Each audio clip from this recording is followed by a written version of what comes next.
What did happen last night? There was a minor event last night, wasn't it? Firstly, I should just caveat, if I start shaking, it's not because I'm wrought with emotion entirely, it's because I'm entirely sustained by Red Bull, and I'm not the only person on this panel. So hopefully I won't start hallucinating mid-event.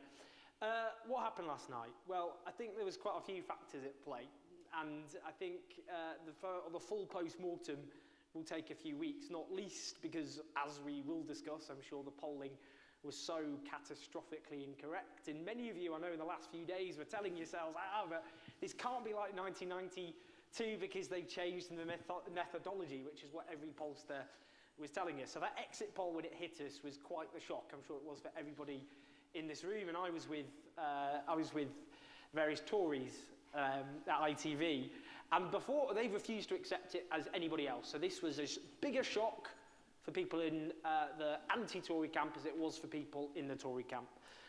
And they were quite, actually, pretty despairing before it happened.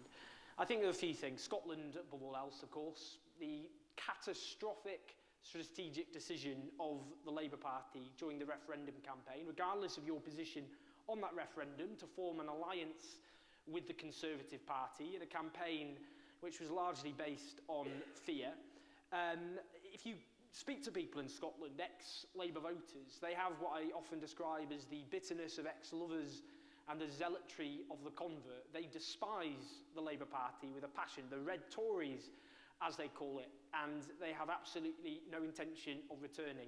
So that is a huge dramatic shift. And there was all the longer term, of course, factors, the hollowing out of the Scottish Labour Party, MPs who had barely knocked on a single constituent's door, sitting as they were on safe majorities as they saw it until the firestorm which enveloped them, of course, last night.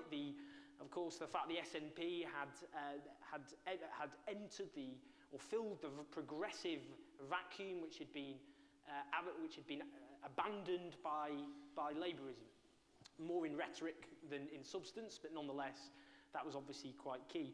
And as a consequence, we've seen the stirring up of English nationalism, which was already on the rise, and that was, I'm afraid, devastatingly effective. But at the same time, I mean, we can talk about the role of the media, and yes, they were dirty and mean, and it was a campaign, a personalised campaign of vilification against Ed Miliband and all the rest. But we can't let the leadership of the Labour Party off the hook. The failure to have a coherent message over the vast majority of the last Parliament, largely a policy vacuum. The Tories always had clear, sharp messages repeated over and over again. In the case of the Labour leadership, I'm afraid that simply wasn't there at all. No, from the Tories it was balancing the books, reforming welfare, taking low-paid people out of tax, and they'd repeat them over and over again. For Labour, it was all this highfalutin professorial rhetoric which could not resonate with a single person outside of the policy wonks.